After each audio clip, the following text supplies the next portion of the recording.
Hello tout le monde, bienvenue sur notre chaîne YouTube Viens chez moi, écoute et prête l'oreille. Je suis Vaya Prière et je suis heureuse de pouvoir vous retrouver pour cette deuxième vidéo de la semaine dans notre étude des Doctrines et Alliances, section 94 à 97.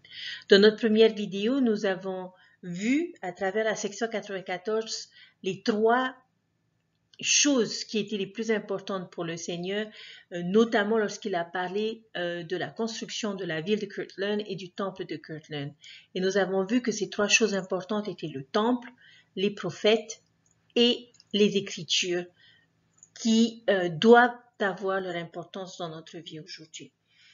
Aujourd'hui, comme je vous l'avais dit dans notre deuxième vidéo, nous allons parler du temple. Pourquoi est-ce que c'était si important pour le Seigneur au point de réprimander ses dirigeants, de réprimander ses saints. Rappelez-vous que la section 95 est une section où le Seigneur réprimande ses saints pour n'avoir pas fait ce qu'il leur avait commandé il y a plus de 6 mois, c'est-à-dire de construire le temple. Ils n'avaient fait aucun travaux en rapport avec ce commandement que le Seigneur leur avait donné. Et le Seigneur était mécontent parce que il savait que ce temple pouvait leur apporter de nombreuses bénédictions et pouvait leur donner davantage de pouvoir, davantage de direction dans leur vie, et qu'à l'aide du temple, ils pouvaient trouver une certaine paix, une certaine assurance, et cela leur permettrait de prospérer. Alors, on va aller tout de suite dans la section 95 des Doctrines et Alliances afin de découvrir, notamment dans le verset 4, deux objectifs du temple. Alors, le verset 4 nous dit « En vue de la préparation que j'ai le dessein de donner à mes apôtres pour qu'ils taillent ma vigne pour la dernière fois, afin que je puisse faire mon œuvre étrange et que je puisse déverser mon esprit sur toute chair. » Il dit que sa maison est pour la préparation qu'il a le dessein de donner à ses apôtres et pour déverser son esprit sur toute chair. Donc, nous voyons par là que le temple est une maison de préparation et d'esprit. Dieu prépare ses serviteurs. Nous savons tous, chers frères et sœurs, que c'est au sein des murs du temple de Salt Lake City que la première présidence et les 12 apôtres se réunissent pour discuter des différents plans de l'Église. Et tout comme nos missionnaires, avant de partir en mission, reçoivent leur dotation dans le temple. En tant que dirigeants, on nous encourage à rechercher l'inspiration, à aller prier et méditer pour pouvoir faire avancer l'œuvre de Dieu dans chacune de nos responsabilités. Pourquoi le faisons-nous, chers frères et sœurs? Parce que Dieu déverse son esprit sur nous lorsque nous allons au temple et nous permet à notre tour de pouvoir déverser cet esprit que nous avons reçu dans la maison de Dieu autour de nous. Donc, la première raison pour laquelle le Seigneur était si impatient et avait estimé ce travail si urgent était parce que cette maison, le temple, est une maison de préparation et d'esprit. Lorsqu'on regarde un peu plus loin dans le verset 8, voici ce qu'il est dit. Oui, en vérité, je vous le dis, je vous ai donné le commandement de bâtir une maison dans laquelle j'ai dessein de doter du pouvoir d'en haut ceux que j'ai élus. Le temple est une maison dotée du pouvoir d'en haut. Dans ce verset, chers frères et sœurs, le Seigneur fait une promesse aux saints qui construisent le temple, celle de les doter du pouvoir d'en haut, ceux qu'il a élus. Cela fait bien sûr référence au pouvoir de la prêtrise, mais aussi à un pouvoir personnel que nous recevons lorsque nous en sommes dignes. Comment est-ce que le Seigneur peut accomplir ces choses pour nous? Eh bien, tout simplement à travers l'ordonnance de la dotation. Qu'est-ce qu'une dotation?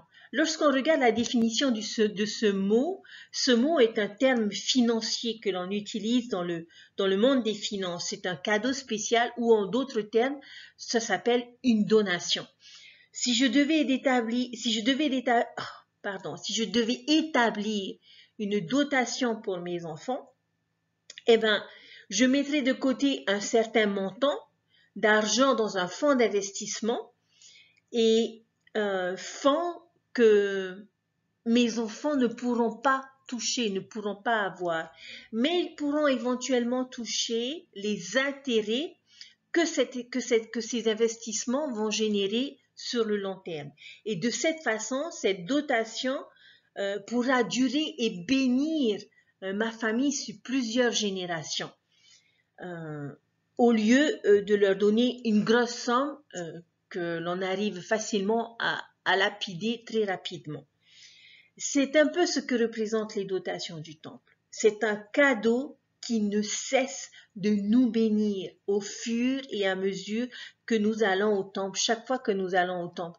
Le Seigneur nous dote d'un plus grand pouvoir, le pouvoir d'agir, le pouvoir d'endurer, le pouvoir de comprendre. Donc, la maison de Dieu, le temple, nous dote du pouvoir d'en haut. Toujours dans la section 95, les versets 13 et 14, voici ce qu'il est dit. Or voici de la sagesse et la volonté du Seigneur, que la maison soit bâtie non à la manière du monde, car je ne vous donne pas de vivre à la manière du monde.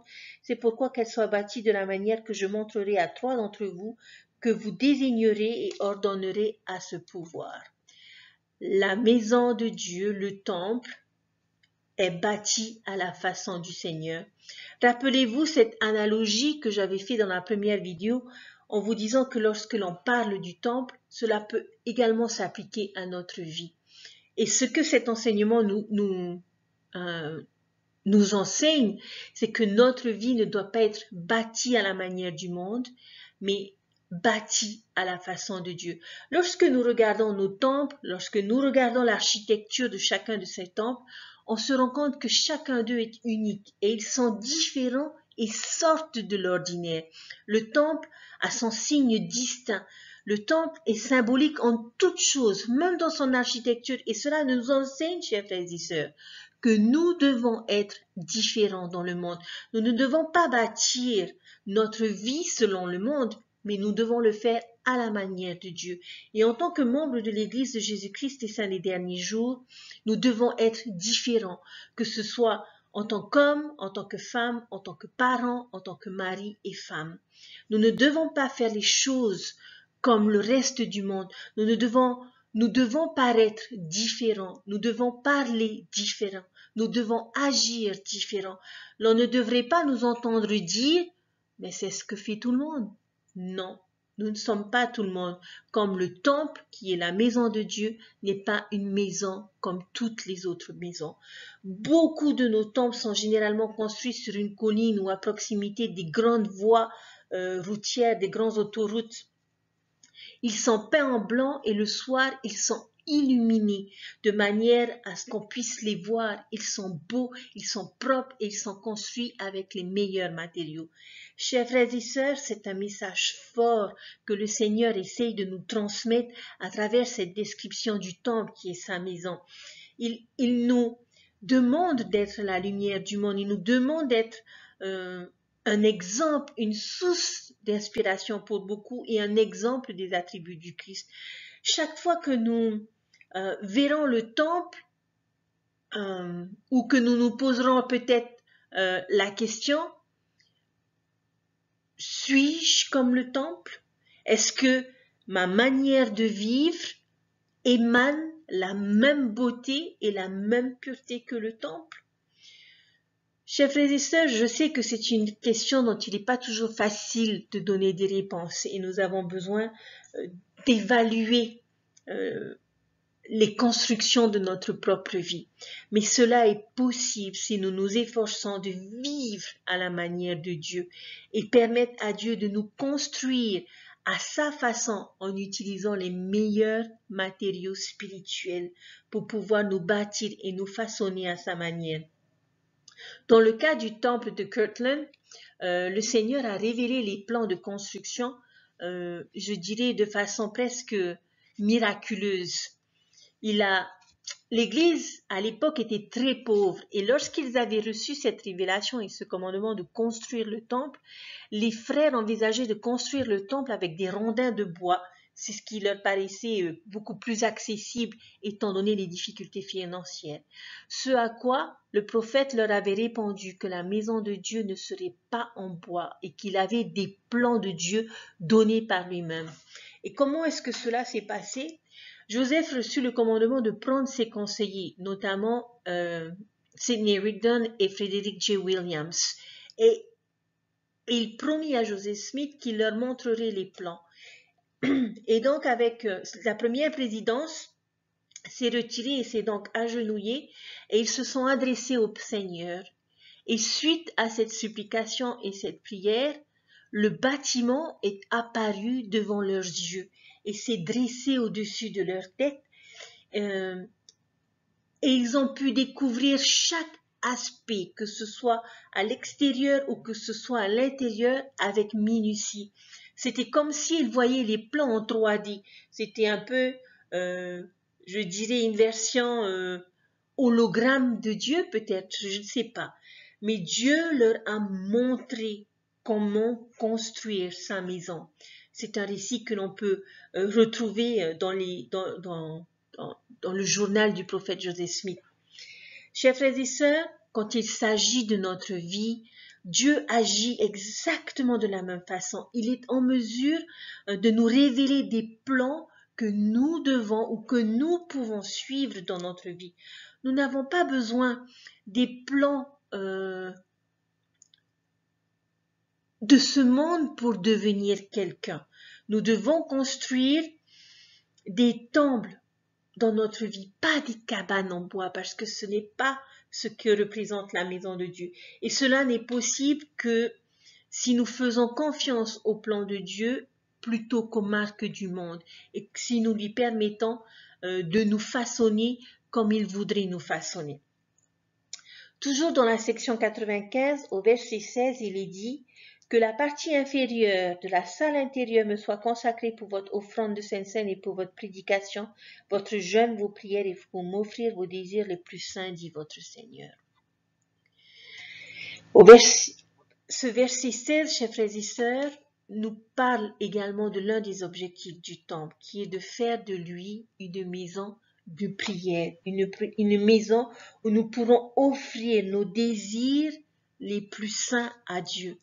Pourquoi est-ce que le temple serait pas fait pour cela?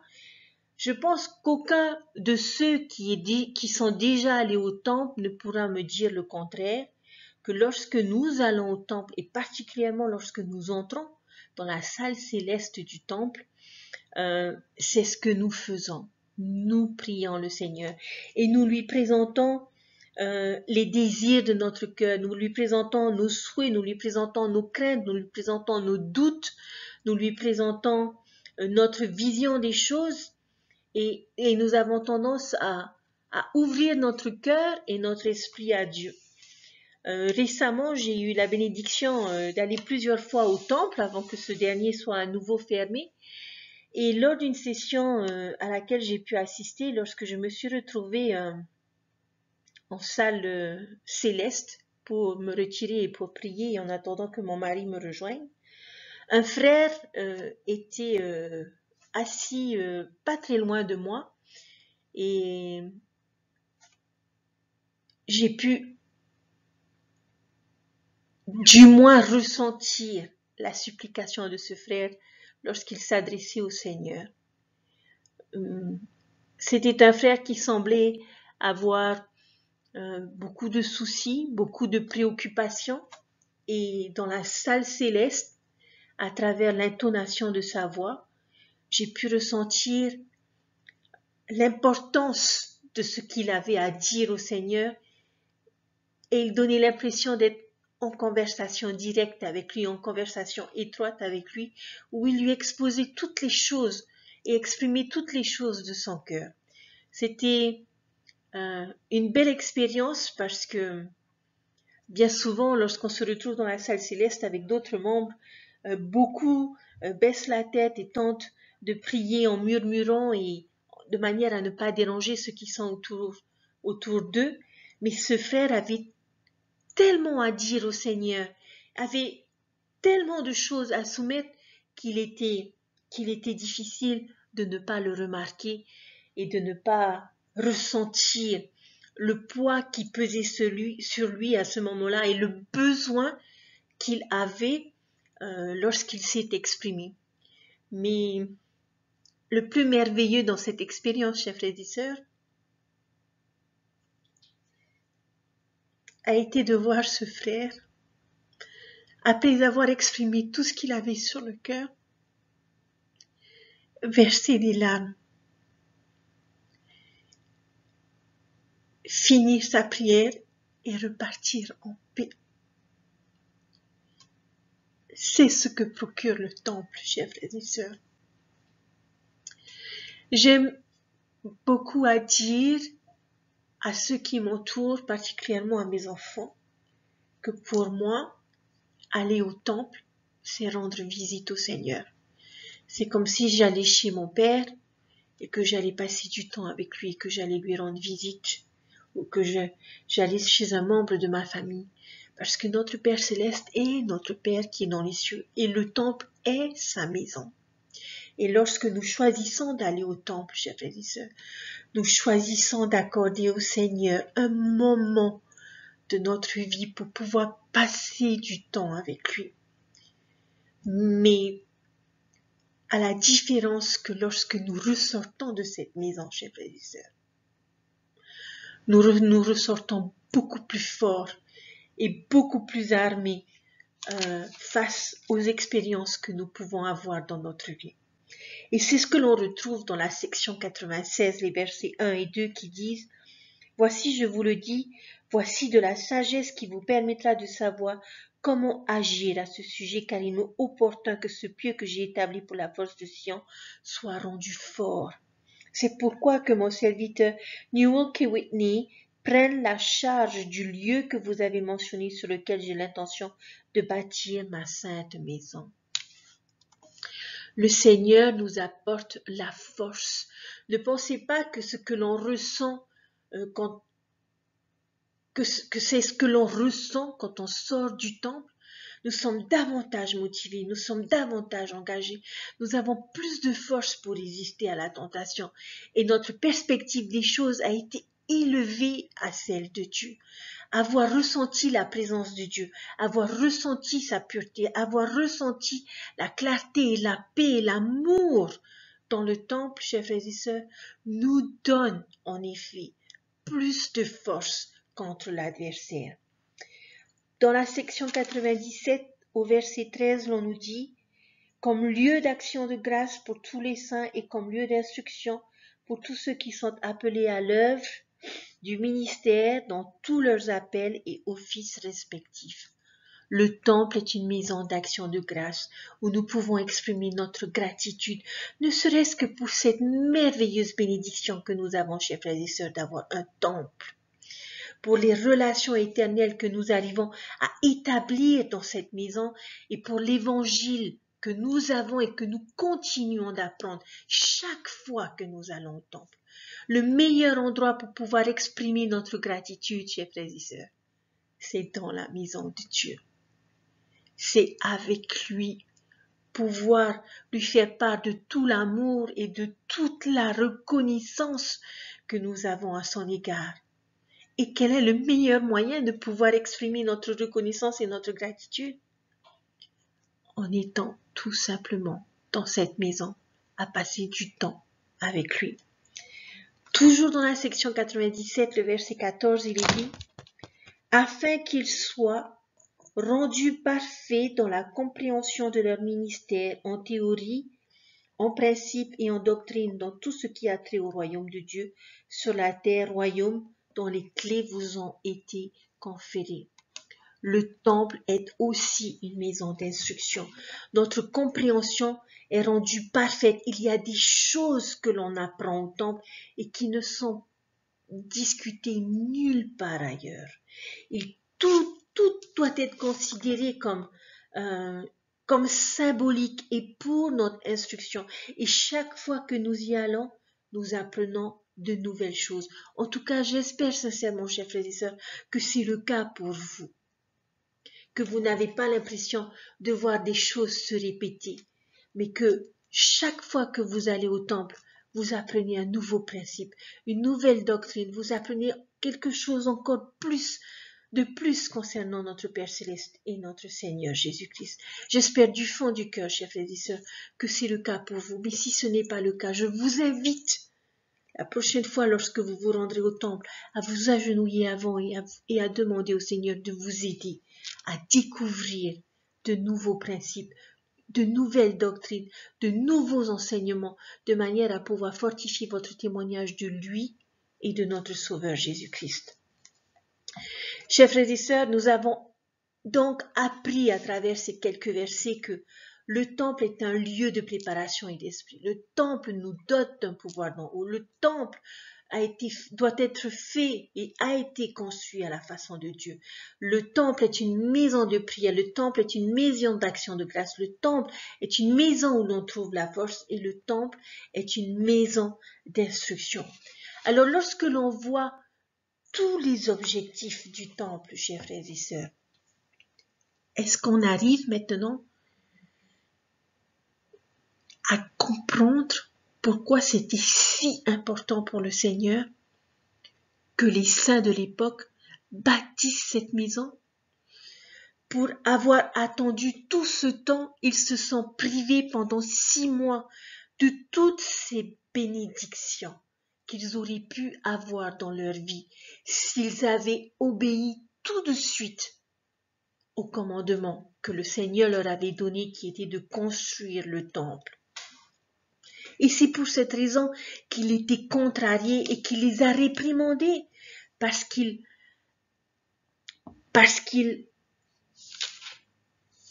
comme il est dit dans la section 95, verset 6, parce qu'ils marchaient dans l'obscurité en plein midi. Chers frères et sœurs, j'aimerais nous poser une question maintenant. Est-ce que nous faisons la même erreur que les saints de l'époque? C'est vrai qu'aujourd'hui, nous n'avons pas à construire de temple parce que nous avons déjà la bénédiction d'avoir un temple et nous voyons combien les temples sont importants pour le Seigneur lorsque nous voyons le nombre de temples augmenter partout dans le monde. À chaque conférence générale, notre prophète nous annonce la construction de nouveaux temples et nous nous rendons compte que le Seigneur permet à ses saints de pouvoir bénéficier des bénédictions d'un temple dans leur vie. Alors nous avons un temple, chers frères et sœurs. Nous n'avons pas reçu le commandement de construire un temple parce que nous l'avons déjà. Mais comment faisons-nous parfois la même erreur que les saints de l'époque? Nous arrive-t-il, chers frères et sœurs, de passer des semaines, des mois sans aller au temple, alors que des bénédictions nous attendent au sein des murs du temple? Passons-nous à côté de ces choses à cause de nos préoccupations quotidiennes? Nous sommes bénis d'avoir un temple chez nous et ce n'est pas le cas pour tout le monde encore aujourd'hui. Nos parents ont dû faire beaucoup de sacrifices pour pouvoir se rendre au temple. Et lorsqu'on nous annonce à chaque conférence générale la construction des nouveaux temples, cela nous montre la volonté du Seigneur de bénir ses enfants en leur permettant d'avoir accès aux bénédictions du temple. Comme ce fut le cas de nos ancêtres, nous devons faire l'effort de nous rendre. Nous avons juste à monter dans notre voiture et aller au temple.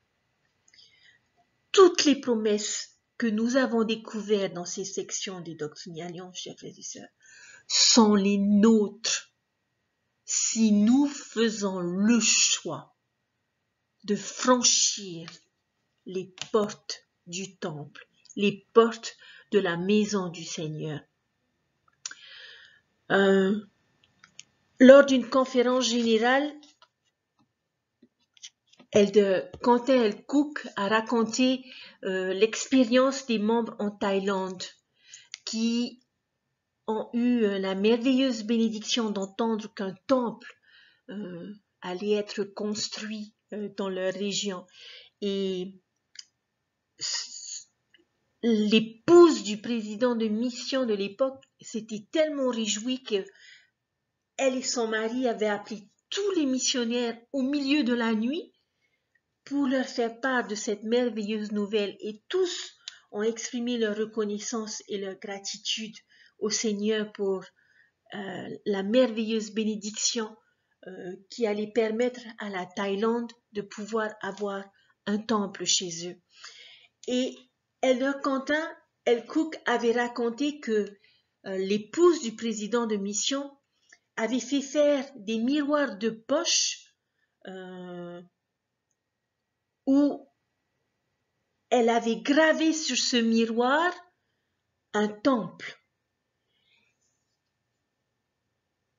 Et l'objectif de ce miroir était, elle l'avait écrit en petites lettres en bas du miroir, « Voyez-vous dans le temple ». Et chaque fois que les personnes regardaient dans le miroir, les gens se voyaient dans le temple.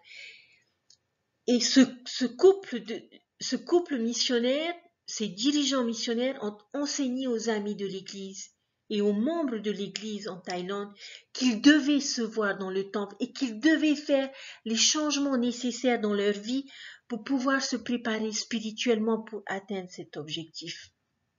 Chers frères et sœurs, j'aimerais lancer cette invitation à chacun d'entre nous, où que nous soyons, que nous puissions nous voir dans le temple.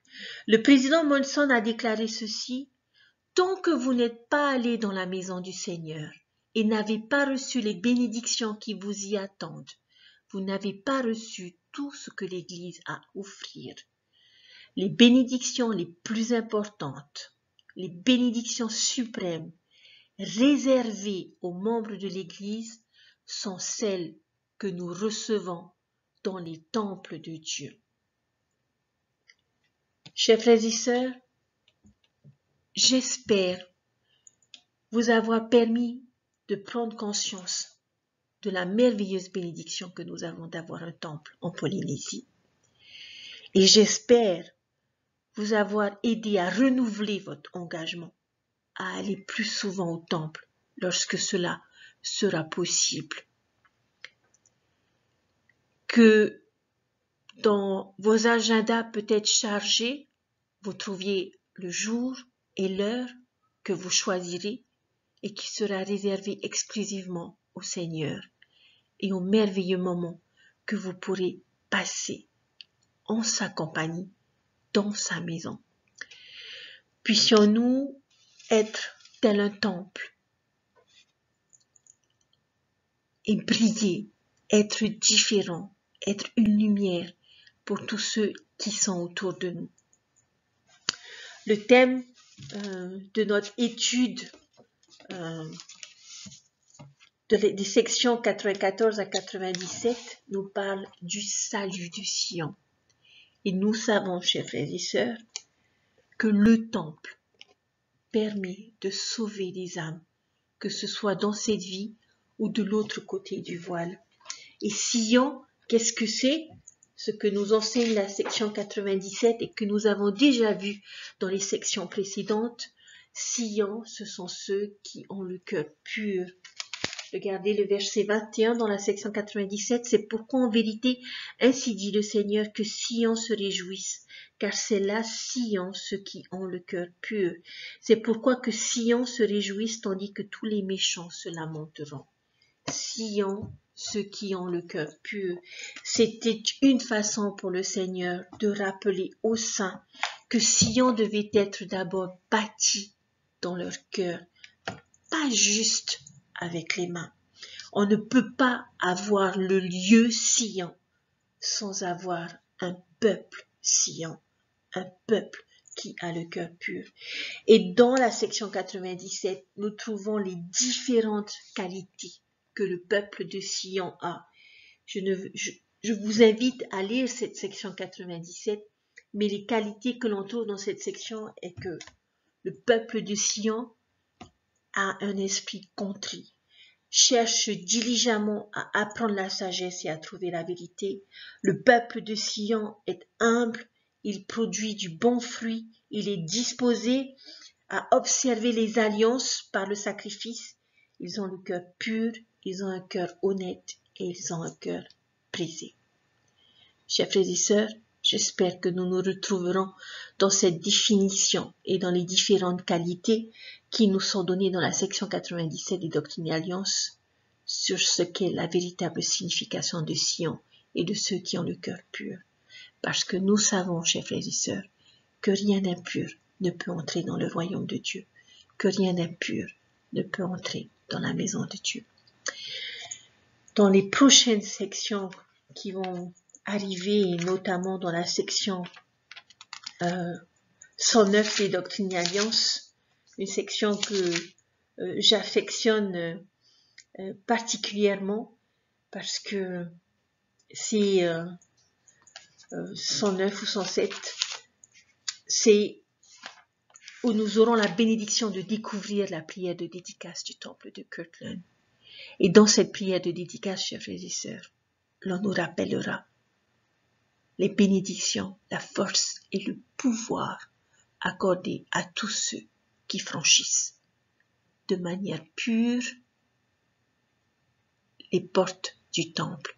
Je prie notre Père Céleste que vous puissiez prendre conscience de la bénédiction que nous avons d'avoir un temple en Polynésie et que nous ferons ce qu'il faut pour lui donner la priorité et la place qu'il lui faut dans notre vie, que nous puissions exprimer notre gratitude et notre reconnaissance au Seigneur pour cette merveilleuse bénédiction que nous avons et que nous puissions profiter, chers frères et sœurs, de cette bénédiction et de manière à ce que le Seigneur puisse déverser davantage son esprit sur nous, puisse davantage nous fortifier, nous armer, nous motiver, nous renforcer contre les épreuves des derniers jours, parce que grandes seront les épreuves. Malheureusement, chers frères et sœurs, nous n'avons pas la bénédiction, étant donné les mesures sanitaires, de pouvoir nous rendre dans un temple. Mais puissions-nous avoir l'image d'un temple dans notre foyer, de manière à nous rappeler ce que cette maison représente pour nous, et surtout que nous puissions toujours vivre de manière à être dignes de pouvoir franchir les portes de cette maison dans les jours prochains. Je vous témoigne que Dieu vit et qu'il nous aime et que le temple est réellement la maison de Dieu et que nous pouvons trouver la force, que nous pouvons ressentir sa présence, que nous pouvons ressentir tout l'amour qu'il a pour nous dans cette maison. L'Église de Jésus-Christ des saints des derniers jours, chers frères et sœurs, chers amis, est la seule et véritable Église de Dieu sur la terre qui détient toutes les clés pour que les familles puissent être éternelles et puissent être sauvées. Je sais que Dieu vit et je sais qu'il nous aime. Jésus-Christ est mon sauveur et mon rédempteur. Je vous laisse toutes ces choses en vous disant que je vous aime. Au nom de Jésus-Christ. Amen. Je vous souhaite une bonne fin de semaine, un bon week-end. Puissions-nous répondre à l'invitation de notre président du gouvernement à pouvoir jeûner ce week-end pour la pandémie en Polynésie et à participer de manière active et en étant obéissant, en respectant les restrictions et les mesures sanitaires. Prenez soin de vous, faites-vous un festin des Écritures et je vous dis à très bientôt. Bye!